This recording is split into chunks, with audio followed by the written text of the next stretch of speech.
En novembre 1984, une opération secrète audacieuse a été lancée pour sauver des milliers de Juifs éthiopiens, connus sous le nom de Beta Israël, de la famine et de la guerre en Éthiopie et au Soudan voisin. Baptisée Opération Moïse, elle consistait à déplacer ces Juifs vers des camps de réfugiés à la frontière soudanaise sous le couvert de l'obscurité, avant de les transporter en avion et en toute sécurité en Israël lors d'évacuations nocturnes et claires. Des années de guerre civile et une récente famine dévastatrice avaient mis la communauté juive éthiopienne en très grand péril. Israël œuvrait depuis des années pour évacuer secrètement de petits nombres de juifs, mais l'ampleur de la crise actuelle nécessitait une opération beaucoup plus vaste. En collaboration avec la CIA et les autorités soudanaises, le Mossad a orchestré l'opération Moïse comme un nouvel exode moderne pour les juifs éthiopiens rêvant de leur ancienne patrie. Le 18 novembre au soir, le premier convoi de camions et d'autobus affrétés par le Mossad vint chercher 492 falachas dans les camps de Guédaref, dont beaucoup de femmes, d'enfants et de personnes âgées. Après un périlleux périple nocturne, à travers 80 km de pistes désertiques, ils traversèrent la frontière soudanaise à pied avant d'être pris en charge par des agents israéliens. Épuisés mais soulagés, ils furent emmenés dans des bases militaires sécurisées pour se reposer avant leur vol pour Tel Aviv. Ainsi, au terme de périlleux voyages en camion et à pied depuis leur village reculé, des milliers de Juifs éthiopiens sont passés par des camps frontaliers sommairement érigés où ils ont reçu des soins médicaux, de la nourriture et un abri en attendant de poursuivre ce dangereux périple. Pour la plupart, c'était la première fois de leur vie qu'ils montaient dans un véhicule.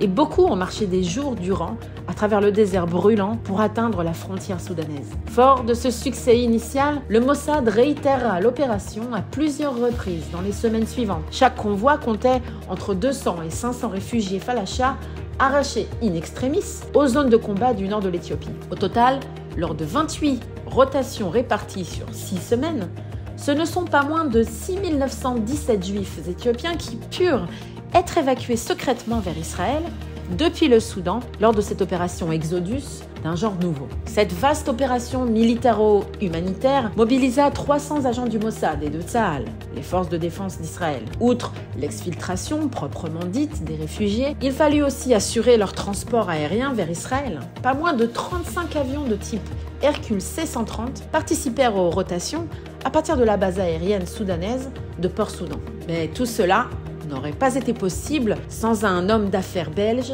Georges Gutelman. En effet, les moyens du Mossad étaient insuffisants pour évacuer tous ces Juifs d'Éthiopie. Ils ne pouvaient pas les faire embarquer dans des avions israéliens. Ils en ont donc cherché en Europe. Lorsque la demande a été faite à Georges Gutelman, il a immédiatement accepté, alors même qu'il savait qu'il prenait de grands risques pour sa compagnie et pour lui-même.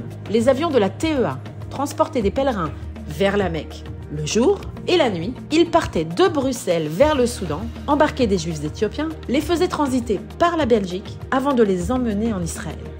Afin que tout cela soit le plus crédible possible, des visas de réfugiés en Belgique avaient été préparés pour tous ces passagers. Au total, lors de cette opération initiale de 6 semaines, près de 7000 Juifs éthiopiens ont été arrachés à la famine et au combat et mis en sécurité en Israël. À leur descente d'avion sur le tarmac de l'aéroport Ben Gurion, près de Tel Aviv, beaucoup de réfugiés ont embrassé le sol, submergés par l'émotion, après avoir enduré d'intenses épreuves, s'accrochant de génération en génération à la foi qu'un jour, ils atteindraient Jérusalem. Les informations sur cet exode de masse ont commencé à fuiter en janvier 1985, ce qui a poussé Israël à interrompre abruptement les vols pour des raisons de sécurité et en raison d'un contrôle accru. Cependant, sous la pression des États-Unis, le Soudan a par la suite accepté de laisser reprendre les vols en secret. De 1985 à 1990, lors de plusieurs autres opérations clandestines, la quasi-totalité de la communauté juive éthiopienne a été évacuée dans ce qui est devenu le nouvel exode moderne.